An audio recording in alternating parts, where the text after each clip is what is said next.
Sin embargo, ahora vamos a centrarnos en algo que marca precedentes. Hay un fallo judicial que ha dispuesto que se reconozca Huancavelica y la comunidad de Sacmamarca, precisamente, que sean declaradas en emergencia ambiental. ¿Por qué?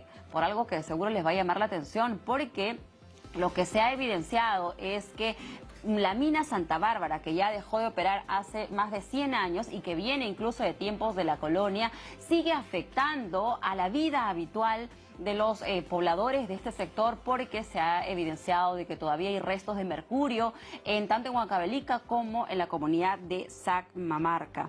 Para conocer de este fallo histórico, vamos a dar la bienvenida vía Zoom a Ramiro Yatas. Él es abogado representante de las comunidades demandantes. Doctor Yatas, muy buenas tardes, bienvenido a Economía Verde. Buenas tardes al público televidente y muchas gracias por el espacio que nos dan para explicar este fallo del Poder Judicial tan importante que se ha dado. Un fallo que se ha dado a conocer, como referimos, un hecho histórico, un referente en realidad, un antecedente muy importante, porque da cuenta de cómo, pese a que han pasado muchos años, todavía sigue o están latentes o están presentes las consecuencias de una mala minería, ¿no? Estamos hablando de tiempos de la colonia. La minera Santa Bárbara extraía el mercurio. Sin embargo, esta empresa ya dejó de operar, pero ¿qué es lo que se tiene en la actualidad? ¿Por qué arrastramos todavía estos pasivos de esta minera o esta mina de tiempos de la colonia a la actualidad, señor Yatas? Bueno, mire, de acuerdo a los estudios que se han ido haciendo desde el año 2009, luego tenemos un estudio del año 2014, luego tenemos un estudio de la OEPA, que es una entidad oficial, y podemos decir es un estudio oficial del año 2016, y otros estudios que se han hecho en instituciones educativas de Huancavelica en el año 2019, todas en todo caso dan como resultado de que existe la presencia de metales pesados en la ciudad de Huancavelica, en la comunidad de Saxamarca, en otras localidades, no solamente de mercurio, sino también de arsenio, de cadmio, de plomo y otros metales pesados, que muchos de ellos pueden ser cancerígenos. Y efectivamente el origen de estos metales pesados se encuentra básicamente o se remonta básicamente a cuando en Huancavelica se ejercía la mina, y esta mina abastecía o proveía en todo caso del mercurio para la elaboración de la plata que se extraía de la mina de Potosí.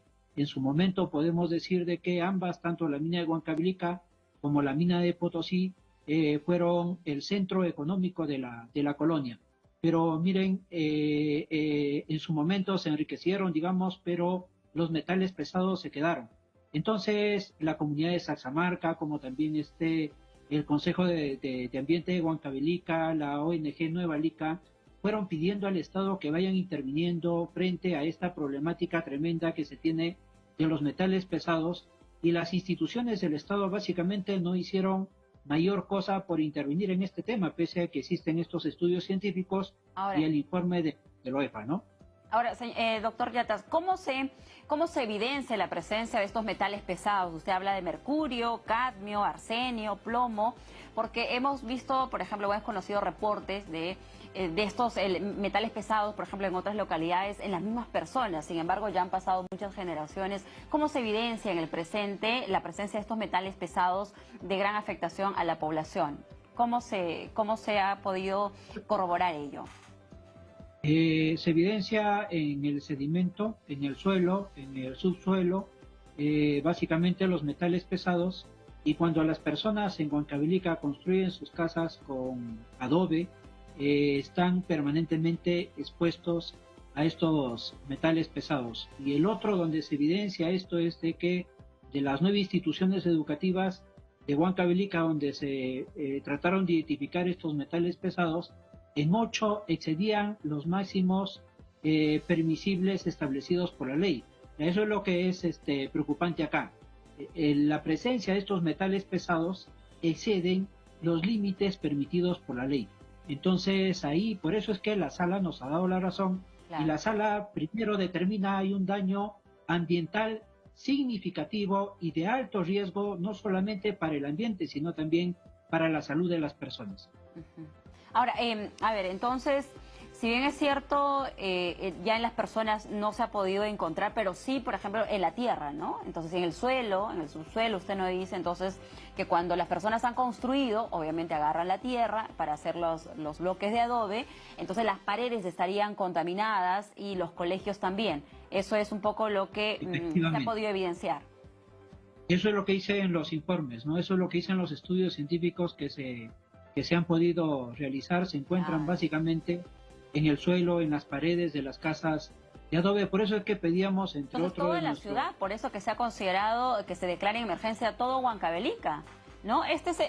Ahí estamos viendo, señor Yata, bueno, le comparto, estamos viendo un mapa, la ciudad de Huancavelica, entonces ahí podemos ver un poco la dinámica urbana, ¿no? Cómo se ha ido asentando con el paso de los años. De hecho, esto en el tiempo de la colonia era de repente un terreno mucho más bueno, más amplio, ¿no? Más dedicado a la agricultura o a la actividad minera. Sin embargo, ya ahora hay asentamientos de poblaciones.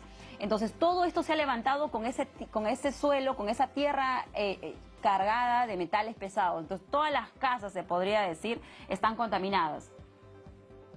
La mayoría de las casas, ¿verdad? Lo que, si queremos tomar en cuenta la sentencia de la Sala Civil de la sede central de la Corte Superior de Huancavelica, es que declara a todos estos, le pide al Ministerio de Energía y Minas que declare a Huancavelica y a la ciudad de Huancavelica y a Saxamarca como pasivo ambiental. En otras palabras, estamos diciendo de que los pobladores de Huancavelica y los pobladores de Saxamarca prácticamente están en un pasivo ambiental, y por eso es que ordena la sala también al Ministerio del Ambiente y al Ministerio de Energía y Minas que se elabore y que se ejecute un plan de remediación para que se garantice que las personas no estén expuestas a estos metales pesados, ¿no? Muy bien. ¿Qué entidades son las que se ha pedido que intervengan después de este fallo judicial? Y si podría haber alguna apelación o esto ya es definitivo.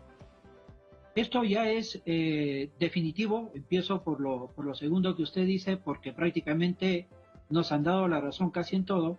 Ahora le explico en qué no nos han dado la razón, pero las instituciones a quienes nosotros hemos demandado para que exista una intervención integral y de varias instituciones del Estado a nivel regional, a nivel local y a nivel nacional, es la Presidencia del Consejo de Ministros, porque tiene la facultad de poder organizar, ¿no?, a distintas instituciones del Estado en los distintos niveles, al Ministerio del Ambiente, a quien el Poder Judicial está diciendo: usted declare la emergencia ambiental frente a este daño significativo.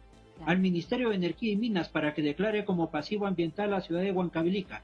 Al mismo Ministerio de Energía y Minas y al Ministerio del Ambiente para que inicien el plan de remediación. Pero el plan de remediación y la declaratoria de emergencia también lo tienen que hacer junto con el gobierno local, con el gobierno regional, tal como disponen las normas legales que establecen esto. Y en relación a los metales pesados que se encuentran en el suelo o en el pavimento, ¿verdad? Está pidiendo al gobierno local y al gobierno regional que ponga, en otras palabras, cemento a las vías para que se garantice de que este polvo no se levante y no haga daño más a las personas. Lo que nosotros consideramos, ¿no es cierto?, en relación a los niños, niñas y adolescentes que están sufriendo en modo especial esta exposición permanente a los metales pesados, es de que eso será incluido en el plan de acción inmediata que deberá elaborar el Ministerio del Ambiente en coordinación con la Presidencia del Consejo de Ministros y las instituciones del Estado que he referido, para que se garantice que los niños, niñas y adolescentes vivan en un ambiente sano, ¿no? Bueno, nosotros confiamos que así sea, ¿no? Porque es una disposición ya judicial y sobre todo porque da cuenta de cómo a veces la propia desidia, el propio desinterés de las autoridades en distintas gestiones, ¿no? Han dejado de lado esta problemática cuando habían informes, cuando habían reportes de la gran afectación que había dejado a su paso la mala práctica. Y que por cierto ya ha quedado de lado, ¿no?, la minera Santa Bárbara en la extracción de mercurio. Ahora estamos ya en 2024 y por los estándares, por las fiscalizaciones que se desarrollan, ya las mineras trabajan para que esto no se vuelva a repetir. Es decir, estas contaminaciones a gran escala que se daban años atrás, como es esta, ¿no? La minera Santa Bárbara. Mire, se ha levantado Huancavelica, pero todo suelo había quedado contaminado. Y no es que lo diga quien les habla, ni el doctor Yatas, sino eso está demostrado en estudios que ha desarrollado el mismo EFA y otras organizaciones también. Señor Yatas, entonces, por último, nada más, ¿cómo ha tomado esto la población de Huancavelica, de Saxamarca, al ver que tras años de lucha les han dado la razón y que esperan también pronta ejecución, ¿no? Y lo que existe en este momento es un proceso, digamos, para ir explicando a las personas las implicancias de esta sentencia, ¿no? Y le agradezco por su pregunta porque la sentencia no establece ninguna reparación económica para quienes han planteado la demanda, más bien la sentencia beneficia a toda la ciudad de Huancavelica, beneficia también concretamente a la comunidad de Saxamarca y creo que fija un antecedente muy interesante si tomamos en cuenta que el mismo Ministerio de Salud había determinado hace 2 años, si no me equivoco, que son más o menos 11 millones de personas en el Perú que viven expuestas a metales pesados. En este caso, el logro que hemos tenido es de que el Poder Judicial, a través de la Sala Civil de la Corte Superior de Huancavelica, está ordenando que no se dé más esta situación y que se den medidas concretas y eficaces para atender a esta población y garantizar el derecho fundamental a vivir en un ambiente sano. Eso, ¿no? Medidas concretas, medidas eficaces, porque ¿cómo se desaparece? ¿No? Es la gran pregunta. ¿Cómo podemos desaparecer, por ejemplo, el mercurio, el cadmio, el plomo, el arsenio de toda esta ciudad de Huancavelica, si las casas se han levantado con esta tierra contaminada, los colegios, puestos de salud y otros más? Pero como usted bien señala, se requiere el trabajo, la intervención de todos los entes que usted ha mencionado, diversos ministerios y otras organizaciones también que de seguro van a elaborar este plan que ha dispuesto el Poder Judicial para beneficio y sobre todo a manera de resarcir, ¿no? Un resarcimiento a toda esta población que por años había sido olvidada, pero que ahora, tras una larga batalla, se le da la razón. Muchísimas gracias, señor Yatas, por estar aquí con nosotros. Muchas gracias a ustedes también por el espacio que nos han brindado para explicar esta sentencia tan importante. Muchísimas gracias y que por cierto marca un referente en las malas prácticas que seguro también se han desarrollado años atrás, incluso de la colonia, en otras regiones, pero que vamos a estar también siguiendo de cerca.